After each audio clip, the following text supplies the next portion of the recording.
In today's video, we're going to break two commonly held beliefs around nose riding, which hold 90% of longboarders back in their nose ride progression, which is something we're all looking to get better at. And of course, we're going to provide you with the method to fix this and rectify any nose diving, and even give you a toes on the nose challenge, which could just be the most important thing to break these bad habits.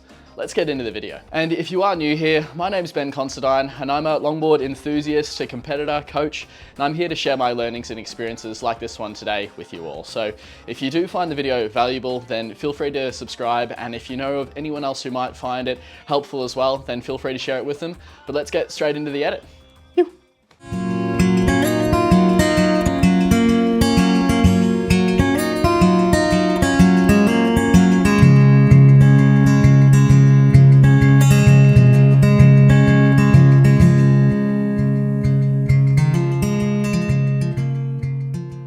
So the actual problem that I wanted to help you guys with today was our stance and position on the nose. I think often as longboarders, especially in the earlier stages, we can make getting to the nose kind of like the holy grail, that we focus on so much of how to get to the nose and not what to do once we're there. This leads to a cycle of nose diving if we come into the stance variations that we're going to speak through today, which are the positions that most longboarders will come into initially for nose riding, which we've got to change. So let's firstly explain the two common incorrect positions that we can find ourselves coming into. The first is the 50-50 stance, where we're weight bearing equally on both feet, so having the same amount of weight distributed between the front and back foot whilst on the nose, or even having more pressure on that front foot. This one is a big one because it significantly limits our opportunity to nose ride and get on the nose to the most steep and critical sections. This is because there's so much weight onto the very front of the board that if we're on a section that is even just a little bit flatter or out on the shoulder, we're going to nosedive. And if we're new to nose riding, we certainly don't want to be going straight for the most critical gnarly sections to nose ride in off the bat. What I also find with this stance is it looks a little bit unnatural and awkward. I like to say if we're coming into this stance, we might as well be hanging 10 because we've got so much weight on the tip and the very front of the nose. So we've got to find a way to navigate this position to allow us to nose ride in more forgiving shouldery sections. The second stance is where the feet are too close together, so they're too narrow. This unstabilizes us on the nose by decreasing our base of support, which, as we all know, and as we've discussed in prior videos, the wider the better, like in our sumo wrestler example we've discussed before. Now, I will say for experienced nose riders, this is a good technique to demonstrate higher level of difficulty, but by coming into a narrow position for the nose ride by accident, it often means getting to the nose was really difficult as well, because the last two steps would have had to be really, really small. And as we discussed with the first stance that we were talking about as well, this stance will also place a lot of weight very far up the board on the very tip of the nose, and so it can make it pretty tricky to successfully come out of the nose ride unless we are in a really steep critical section as well. So here's the solution. What we ideally want to be doing at the beginning of the nose ride is starting out with a wider stance and actually having about 90 to 95% of our weight on that back foot. This is a game changer for people who had previously found nose riding out on the shoulder fairly difficult as they would nosedive.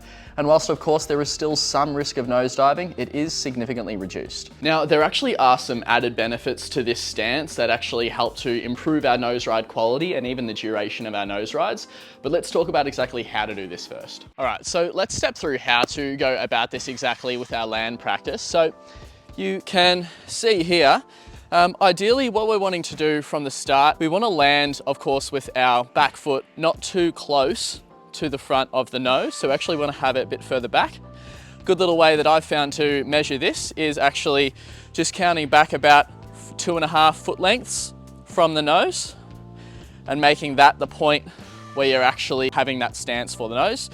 Now, the important thing that you can see here is I do have to stretch out and reach or poke that front foot out a little bit, which is really important. We want to avoid this position here where we are on the nose, but we've got 50-50 weight on either side.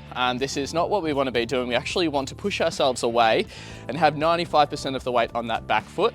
This is a really good position to be in. So if we get our small step, big step correctly, we can line ourselves up with where we want that back foot to land. And then we're just going to poke that front foot forwards. Now, in terms of getting this right, we can also put a little wax mark there. You can see I've got a black mark on this board, which is helpful for that. I'm a little bit behind that black mark.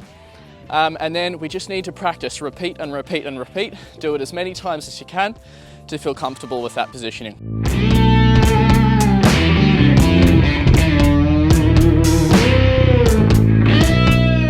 All right, so now we've got in the practice on land, let's actually step this out into the water, put it into practice, and even go through the toes on the nose challenge that I have for you today.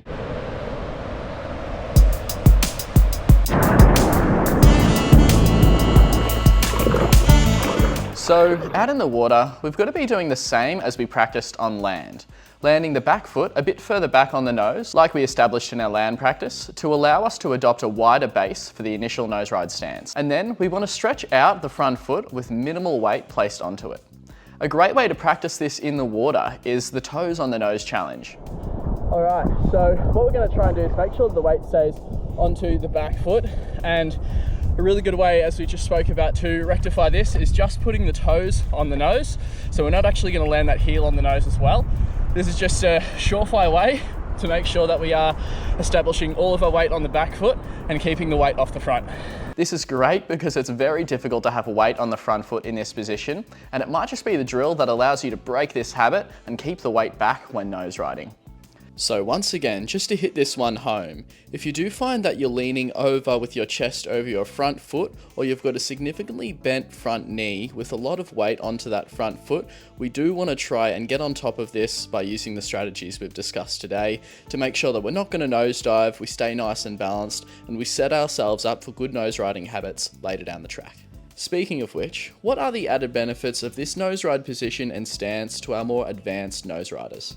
As I mentioned before, there are some other benefits for our more advanced stages of nose riding that this stance helps as well. Firstly, with the weight over the back foot and having this wider stance, we can actually steer our nose into the wave by leaning onto the inside rail with the back foot.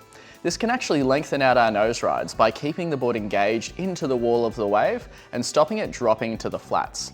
It's hard to engage the rail in this way if the back foot is too far forward, so the back foot further back is really important in this instance. It also assists in getting off the nose, as if the back foot is further back, we can use our 2 steps to safety to land us approximately in the middle of the board, whereas if both feet are extremely close to the front of the board, we may still find that after 2 steps back, that we're in the top third of the board still, and therefore more likely to nosedive.